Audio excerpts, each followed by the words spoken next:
Embun datang, bunga menguntum, suria datang, pecahlah pagi. Ku ucapkan Assalamualaikum untuk kamu pujaan hati. Wah, jom kita teruskan kepada pembentangan majalah pelancongan yang telah diberikan oleh Madam Siti Noazati binti Syaharuddin dalam subjek pengurusan agensi pelancongan, kod PPM 2253. Kumpulan kami terdiri daripada 5 orang ahli kumpulan, iaitu saya sendiri, Afiq Hafizi bin Abdul Aziz. InsyaAllah saya akan terangkan nama ahli kumpulan saya yang kemudian. Seterusnya, proses penyediaan majalah. Proses penyediaan majalah bermula di minggu pertama apabila kami mendapat tugasan untuk membuat majalah, sehinggalah minggu ke-8 akhir sekali, dan menggabungkan video pembentangan dan menguploadnya di YouTube. Seterusnya, pengkhususan kerja. Kami telah membahagikan kerja kepada ahli kumpulan kami, iaitu Afiq mencari tempat peranginan di Pulau Pinang, Amirul mencari kedarah di Penang. Kedarah dalam bahasa Pulau Pinang iaitu tempat makan. Rafi mencari tempat tumpuan di Pulau Pinang. Nazif mencari pantai di Pulau Pinang. Dan akhir sekali Iman mencari muzium di Pulau Pinang. Ini merupakan muka hadapan majalah kami. Tajuk majalah kami ialah Eksplorasi Pulau Pinang. Eksplorasi bermaksud penerokaan atau penjelajahan. Jadi, tempat yang kami ditujukan ialah Pulau Pinang.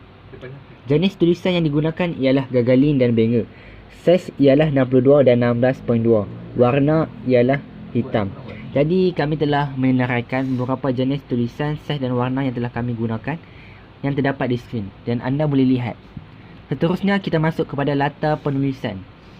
Seperti biasa, jenis penulisan, saiz dan warna telah diberitahu di dalam skrin dan anda boleh lihat. Okey, iaitu latar penulisan terdiri daripada penerbit, iaitu Muhammad Iman bin Muhammad Afendi. Ketua grafik diketuai oleh Afiq Hafizi bin Abdul Aziz, saya sendiri. Kemudian penolong grafik Muhammad Rafiuddin bin Rais. Editor Muhammad Nazif bin Roslan dan penolong editor iaitu Muhammad Amirul bin Zahari alias. Seterusnya, isi kandungan. Okey, isi kandungan kami mengandungi 17 muka surat yang dimulai dengan peranginan dan akhir sekali ialah penutup. Seterusnya, kita masuk kepada tempat peranginan santai dan rileks. Bak kata orang Penang, kalau tak kenal, cerai. Bak kata orang Melayu pula, bila berselisih, buat tak cakna. Sesungguh pun sudah bertentang mata. Benarlah sungguh pun jaga Cina. Jika tak kenal, maka tak cinta. Jom kita teruskan kepada tempat peranginan yang pertama, iaitu Bukit Bendera. Bukit Bendera merupakan tempat yang amat menarik di Pulau Pinang. Amatlah rugi jika anda datang ke Pulau Pinang dan tidak datang ke Bukit Bendera. Bukit Bendera dilengkapi dengan kereta api yang membawa penumpang daripada bawah hingga ke atas. Selain itu juga, Bukit Bendera menyediakan laluan jalan lasak untuk bagi siapa yang ingin mendaki Bukit Bendera. Di atas Bukit Bendera terdapat pondok berfashion tua, restoran, penginapan, sebuah kuil Hindu, masjid muslimin dan lain-lain lagi. Suhu di atas sangatlah sejuk. Kemudian, tempat peranginan yang kedua ialah Country Stable Penang, iaitu tempat menunggang kuda. Tempat ini dibuka pada tahun 2012 dan mempunyai sebanyak 30 ekor kuda. Jika anda berminat untuk menunggang kuda, anda bolehlah datang di Pulau Pinang yang terletak di Sungai Buntung. Seterusnya, tempat peranginan iaitu Bukit Mertajam Recreational Forest atau dikenali sebagai Hutan Bukit Lipo. Tempat ini menjadi destinasi pilihan bagi penduduk sekitar Bukit Mertajam yang ingin mendapatkan udara segar. Penduduk di sini banyak melakukan aktiviti outdoor seperti jogging, hiking dan berbasikal. Jadi rugi jika anda datang ke Pulau Pinang dan tidak datang ke Bukit Mertajam atau dikenali sebagai Hutan Lipo. Okey, seterusnya kita akan masuk ke darat. Sebelum kita pergi lebih jauh, saya akan mengenalkan jenis font je, iaitu menggunakan Hammersmith One yang diboldkan dan bersaiz 53.5, 17.7, 18.5 dan berwarna hitam. Jadi kita akan masuk yang seterusnya, iaitu makanan menarik di Pulau Pinang. Jadi yang pertama iaitu laksa jagus.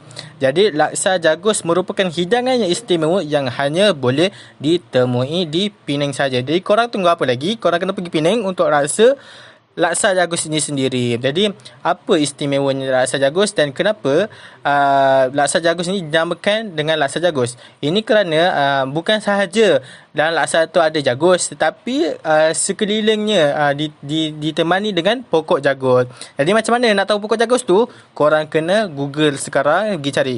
Okey, jadi bukan kat situ bukan ada saja laksa jagus, ada yang lain. Ada ketiau, ada pisang goreng, ada macam-macam lagi lah. Jadi kalau korang tunggu apa lagi, korang kena pergi sana, rasalah laksa jagus. Jadi kita pergi yang kedua, iaitu kedai nasi tujuh benua. Ini siapa lagi tak kenal kan?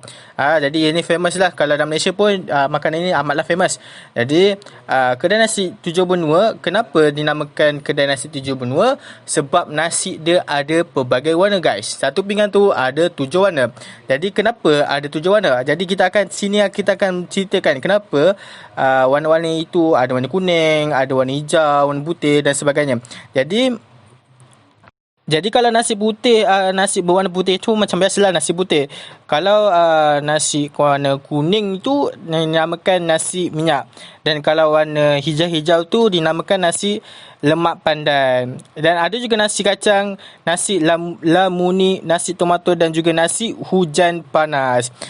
Korang kena cuba datang sini dan korang try sendiri makanan kat kedai nasi tujuh benua. Macam-macam ada lagi. Ada ayam panggang, sambal kentang, daging, ulalaman dan bagai-bagai lagi dan sebagainya. Macam tu.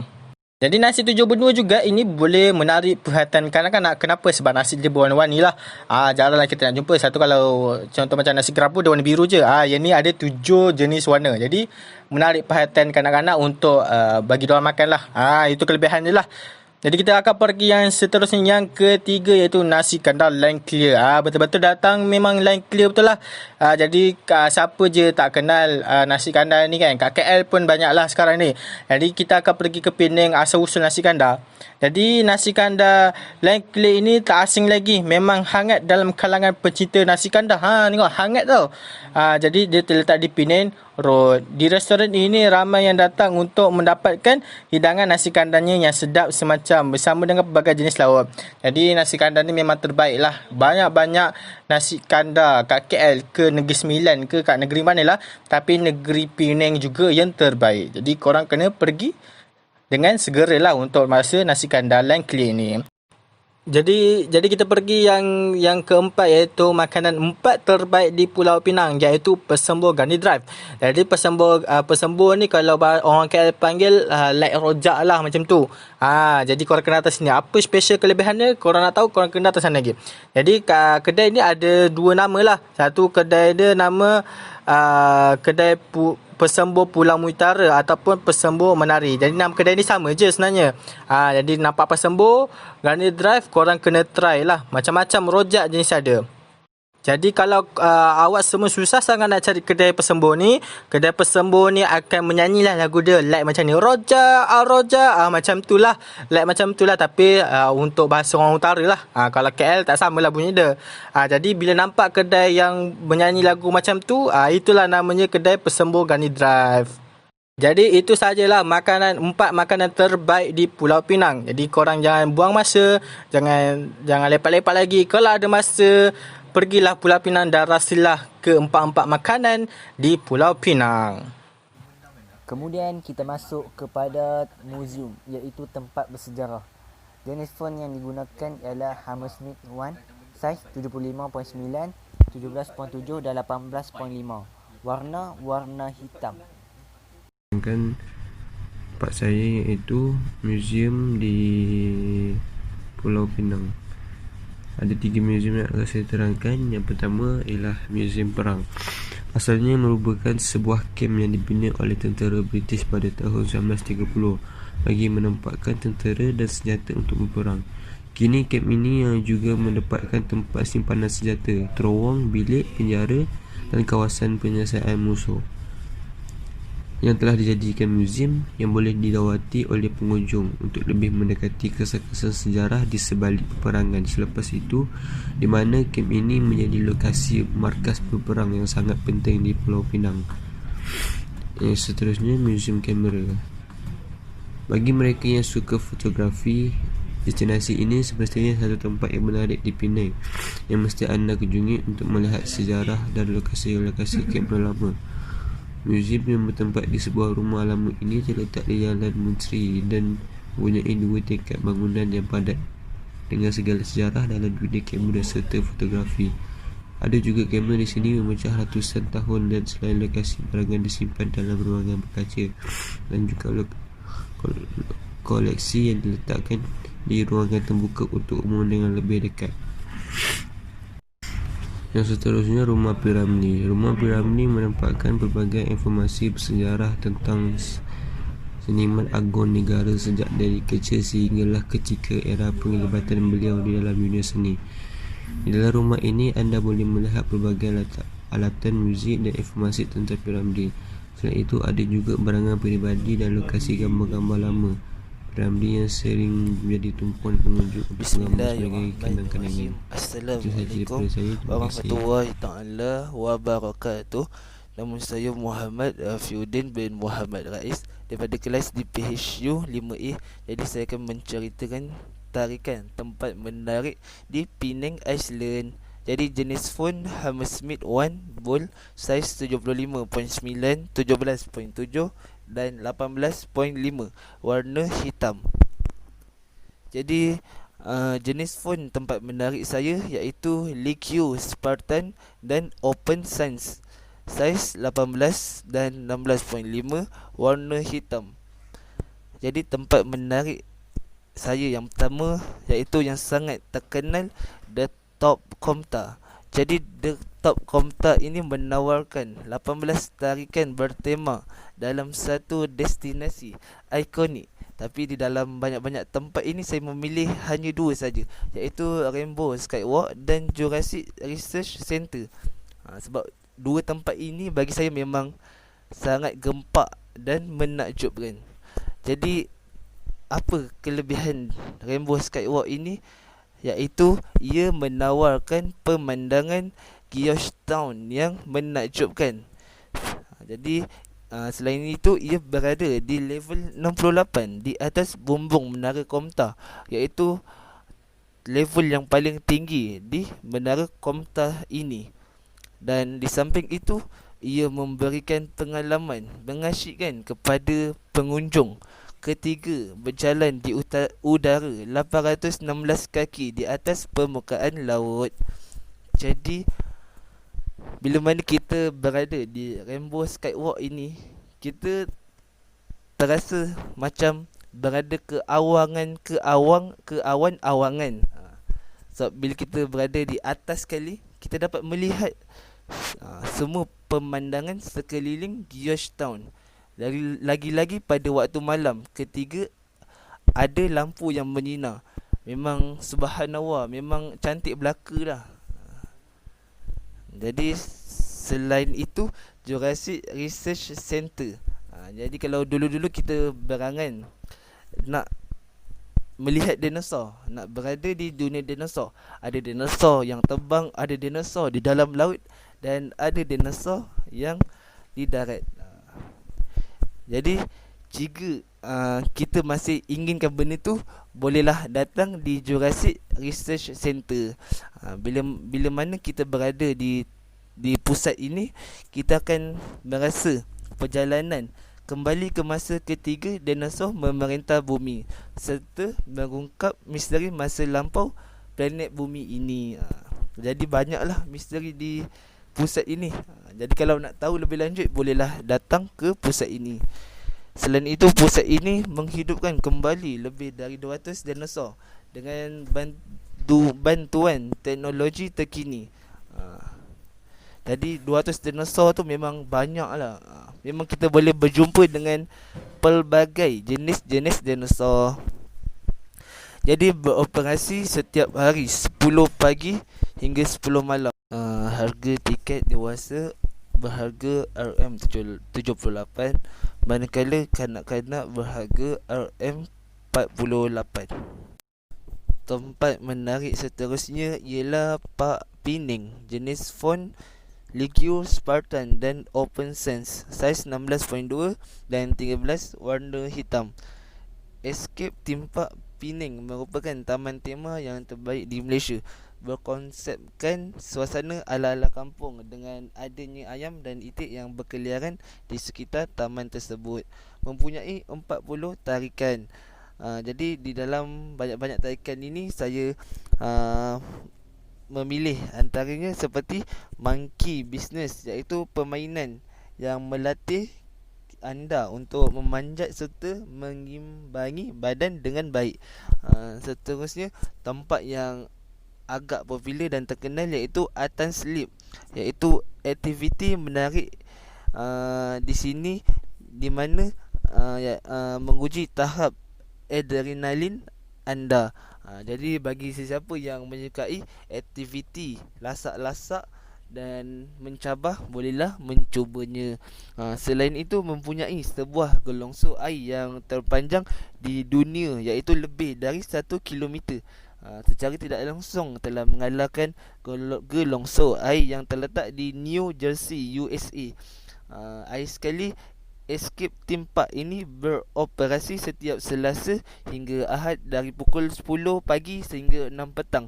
Harga tiket dewasa berjumlah RM167, manakala kanak-kanak berjumlah RM111. Jadi kepada sesiapa yang ingin atau berhajat untuk pergi ke Escape Theme Park ini, bolehlah mula menabung daripada sekarang. Okay, bismillahirrahmanirrahim. Assalamualaikum warahmatullahi wabarakatuh. Nama saya Muhammad Nazif bin Muhammad Roslan daripada kelas DPHU 5E. Ini saya akan menerangkan tentang Sakinah, santapan jiwa di Penang Island. Sakinah ialah pantai, ketenangan di situ. Jadi font yang kami gunakan ialah Hammer Smith 1. Size font ialah 75.9, 17.7 dan 18.5. Warna yang kami gunakan adalah warna hitam. Jadi untuk pantai, saya mengambil 4 pantai, iaitu Pantai Keracut dan Pantai Batu Feringgi antaranya, iaitu font yang kami gunakan ialah Lego Spartan dan Open Sans. Saiz dia ialah 16.2 dan 15.7, warna hitam. Jadi untuk Pantai Keracut, anda berpeluang untuk menyaksikan proses penetasan penyu yang dikendalikan oleh Jabatan Perikanan Negeri. Yang tak pernah melihat penyu boleh datang ke sini. Jadi selain itu juga, di Pantai Keracut ini anda boleh menyaksikan keunikan sebuah tasik yang romantik, iaitu tasik Meromitik seluas 2.7 km yang mengandungi 2 lapisan air, iaitu air tawar yang berada di atas dan air masin yang berada di bawah. Itu keunikan dia. Dan selain itu juga, di Pantai Keracut ni anda boleh membawa keluarga, kawan ataupun BFF ke, boleh datang ke sini untuk memancing ke, berkhemah dan menikmati pengalaman hidup di kawasan hutan. Yang tak pernah nak rasa-rasa hidup, nak rasa ketenangan, boleh datang ke sini. Jadi untuk seterusnya pula, iaitu Pantai Batu Feringgi. Pantai Batu Feringgi ni, tarikan utama ialah berehat di tepi pantai, berkelah bersama keluarga dan melakukan aktiviti menarik. Untuk aktiviti menarik yang ada di Batu Feringgi ni ialah, iaitu aktiviti jet ski dan parasailing. Ini adalah aktiviti yang paling diminati oleh pelancong luar. Bukan pelancong dalam. Kalau pelancong dalam memang takutlah nak try kan. Macam tu. Jadi untuk seterusnya pula, iaitu Pantai Batu Feringgi ni juga merupakan salah satu lokasi percutian paling popular di Pulau Pinang ini. Serta kawasan pantai ini juga cantik dengan kemudahan hotel, penginapan dan berbagai aktiviti yang menarik di situ. Dan untuk seterusnya pula, iaitu Pantai Tanjung Asam dan Pantai Teluk Bahang. Jadi font yang kami gunakan ialah Lego Spartan dan Open Sans. Saiz dia ialah 16.2 dan 15.9. Warna ialah warna hitam. Untuk Pantai Tanjung Asam ialah salah satu tempat keindahan alam yang masih belum tercemar. Dengan pantai yang memutih serta lekukan tanjung, kini menjadi destinasi perkelahan yang wajib didatang untuk penduduk Pulau Pinang ke, luar Pulau Pinang ke, boleh datang ke sini lah. Jadi di pantai Tanjung Asam ni juga dikelilingi pantai yang bersih dan indah dengan panorama yang memukau, mampu mengundang ketenangan. Kalau macam stres ke, anda boleh datang ke sini nak ketenangan, bergaduh dengan siapa kan. Anda dah tahu. Jadi air laut air laut di pantainya jernih, bersih sehingga menarik pengunjung untuk berenang, mandi dan selain itu juga kegiatan sukan air lah, antaranya banana boat, jet ski ke, itulah antaranya. Jadi untuk seterusnya pula iaitu Pantai Teluk Bahang. Pantai Teluk Bahang ini juga terkenal dengan berbagai tempat menarik, serta pantai ini berlatar belakangkan bukit bukau yang dapat memberikan pengalaman yang berbeza kepada pengunjung. Kebanyakan pantai-pantai ni belakangnya adalah highway kan. Antara jalan ke ini bukit bukau. Kita boleh ambil pengalaman bagaimana bentuk dia, macam tu. Dan ini seterusnya juga di Pantai Teluk Bahang ini terdapat island cruise, iaitu dia boleh menyewa bot untuk kita meneroka di kawasan teluk dan melihat tempat yang menarik di sekitar Pulau Pinang ini. Seterusnya juga yang terakhir, di Pantai Teluk Bahang ini juga anda boleh memancing untuk di pesisiran pantai di Teluk Bahang. Untuk yang suka untuk yang mancing, boleh dikatakan kaki mancing lah kan, untuk suka memancing ke, boleh datang di Teluk Bahang ini. Sesuai sangat untuk yang kaki memancing. Jadi setakat itu sahaja. Sebagai kesimpulan daripada majalah ini, terdapat banyak tempat yang menarik di Pulau Pinang yang anda boleh pergi, tetapi kami tidak dapat menyenaraikan kerana terlalu banyak yang tempat menarik. Kalau anda boleh pergi, garanti baik punya. Anda boleh mengimbau kenangan-kenangan ataupun anda boleh ambil pengalaman, sebab Pulau Pinang ni memang best lah tempat dia. Jadi dalam surah Al-Mulk ayat 15, Allah berkata, dialah yang menjadikan bumi bagi kamu mudah digunakan, maka berjalanlah merata-rata curug rantaunya, serta makanlah dari rezeki yang dikurniakan Allah, dan kepada Allah jualah kamu dibangkitkan hidup semula. Wallahu a'lam.